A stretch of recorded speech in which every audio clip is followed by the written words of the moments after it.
내일 일은 난 몰라요. I don't know about tomorrow 라는 제목으로 네 번째 말씀을 전하겠습니다. 본문은 내일 일을 알지 못한다 라고 말합니다. 같은 차원의 말씀을 전도서 7장은 이렇게 말합니다. 사람이 그의 장래 일을 능히 헤아려 알지 못하게 하셨느니라. 그러니까 주어는 하나님이시죠. 하나님이 사람에게 장래일 내일 일을 모르게 하셨다고 말합니다. 영어 번역으로는 No one can discover anything about their future로 anything, 아무것도 알 수 없다로 번역을 하고 You never know what is going to happen next로 never, 절대로 알 수 없다라고 강조합니다. 하나님이 그렇게 정하셨으면 그렇게 사는 겁니다. 내일 일을 알려고 하지 않는 거예요. 그리고 알 수도 없습니다. 하나님을 안 믿는 사람들은 하나님을 모르니까 내일 일을 알고 싶은 마음에 무당 점장이 미국식으로 한 palm reading, 손금 보는 사람들 찾습니다. 물론 무당을 찾는 사람들도 무당의 말이 다 맞는 게 아니다를 알면서도 무당을 만납니다. 그런데 왜 무당을 찾느냐? 답답한 마음에, 불안한 마음에, 두려운 마음에 무당은 뭐라도 말을 해주니까 가서 듣고자 해요. 예수 믿는 사람 중에도 무당을 찾는 사람들이 있습니다. 성경으로 하면 사울 왕이 하나님께 버림을 받고 하나님께 물어도 답을 안 해주십니다. 그러자 사울이 엔돌에 신접한 여자 무당을 찾아가는 일이 나오죠. 하나님께 물어서 답이 안 나오는 것을 무당이 말을 해줄 리가 없는데도 답답한 마음에 사람이 무당을 찾아요. 교회 다니는 사람에도 그럴 수 있습니다. 그리고도 교회 안에도 무당과 같은 교인이 있습니다. 소위 예언기도 해준다는 사람들이 그래요. 성경에서 예언은 그 사람의 내일 일을 말해주는 예언은 없습니다. 다 그 사람의 죄를 지적하여 회개하게 하고 하나님이 주시는 사명, 명령을 전달하는 게 예언이지 단지 개인의 장래의 일을 말해주는 예언은 없습니다. 곧 개인의 궁금증을 불안을 해소해주는 차원의 예언은 없다는 거예요. 요셉으로 하면 하나님이 요셉에게 타인의 꿈을 해석해 하게 하십니다. 술 맡은 관원, 떡 맡은 관원의 꿈을 해석하게 해주시고 이집트 왕이 꾼 꿈을 해석해서 7년, 풍년 7년, 흉년, 14년 동안 일어날 일을 미리 알게 하십니다. 그런데 정말 요셉이 알고자 하는 것은 남의 꿈이 아니라 남의 인생이 아니라 자기 인생이죠. 나는 어떻게 되느냐를 하나님은 요셉에게 알려주지 않으십니다. 언제 노예 생활이 끝나는지, 끝나기는 하는 건지, 언제 이 감옥에서 나가는지, 나갈 수는 있는 건지 하나님은 요셉에게 알려주지 않으셔요. 그래서 성경이 말하는 예언은 내일 일을 알려주는 게 아닙니다. 한자어로 하면 맡길 예자 예언이지 미리 예자 예언이 아니에요. 영어로 하면 은행에 돈을 맡기다를 이제 디파짓이라고 말합니다. 그걸 한글은 예언, 예금이라고 하죠. 그때 예금 예치할 때 예는 디파짓, 맡기다라는 뜻입니다. 돈을 예금하듯이 하나님의 말씀을 디파짓, 선지자 예언자의 입에 맡겨주시는 게 예언이에요. 하나님의 입이 돼서 가서 전하라입니다. 요나 선지자가 대표적인 예언입니다. 하나님의 입이 돼서 니느웨, 지금의 이라크 북부 도시에 가서 하나님의 심판의 말씀을 전하라. 그게 예언입니다. 물론 그 예언에 장래일이 포함되기도 합니다. 그런데 장래일이 포함돼서 예언이 아니라 하나님의 말씀이 내게 디파짓, 맡겨져서 그게 예언인 거예요. 구약 성경에서 예언자, 선지자 같은 말입니다. 영어 성경으로는 다 prophet 한 단어로 번역이 됩니다. 예레미야 23장 너희에게 예언하는 선지자들을 영어 성경으로 하면 prophesy 예언하는 prophet들을 로 같은 말이에요. 구약 성경에서 최초로 선지자라 불리는 자는 아브람입니다. 창세기 20장 그는 선지자라. 그런데 아브라함이 선지자 예언자로 어떤 예언을 한 내용은 성경에 없습니다. 그럼 어떤 차원에서 아브라함을 하나님이 선지자 예언자라 부르시느냐? 그는 선지자라 다음 구절이 그걸 말해줍니다. 그가 너를 위하여 기도하리니.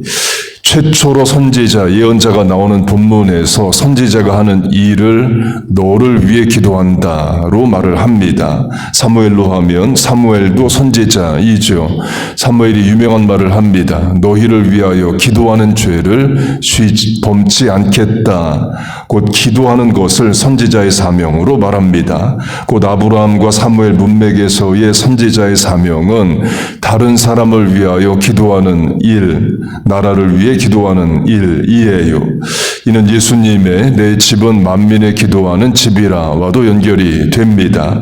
한글 번역은 만민의 기도하는 집으로 소유격 번역이 되어 있지만 헬라어는 만민을 위하여 목적격입니다. 그래서 영어 번역은 A House of Prayer for All Nations, for 위해서입니다. 그럼 우리가 나라와 민족을 위해서, 선교지를 위해서, 전도 대상자를 위해서 기도하는 일이 선지자적 사명이에요. 신약으로 하면 신약 성경에서 최초로 선지자, 예언자로 불리는 사람은 세례 요한입니다. 요한을 참 선지자로 여김은 요한을 선지자로 인정하니로 세례 요한이 선지자이에요. 세례 요한이 개인의 장래의 일을 말해준 적은 없습니다. 전부 다 회개의 세례를 받으라와 헤롯 왕의 죄를 지적하는 회개를 촉구하는 일만 했습니다.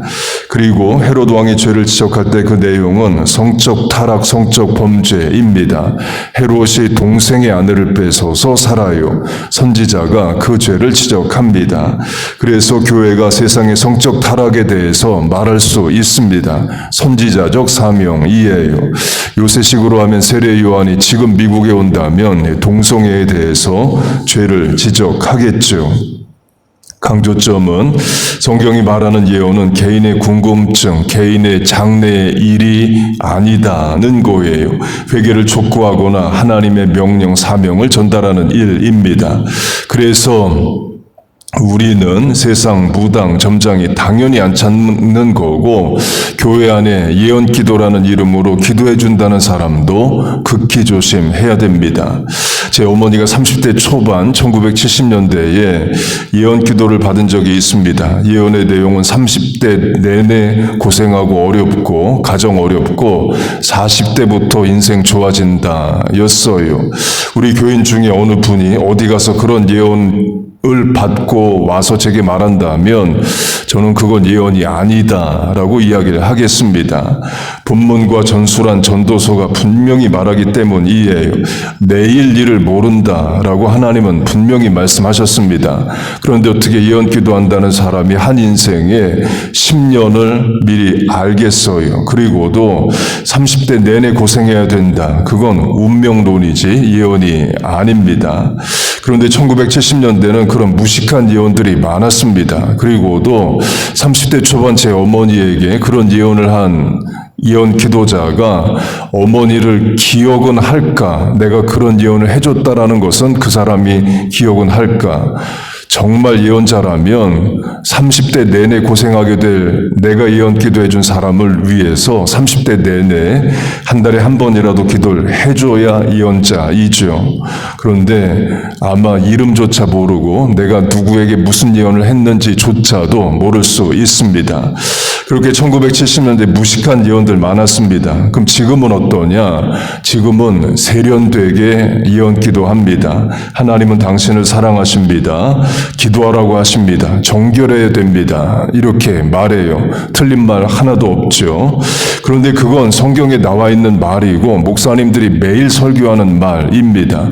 이미 성경에 기록되어 있고 목사가 설교하는 말을 들어도 되는데 그런 말을 예언 기도한다는 사람에게 들으면 뭔가 더 확실한 것 같고 신비한 것 같은 그것의 위험성이 있어요.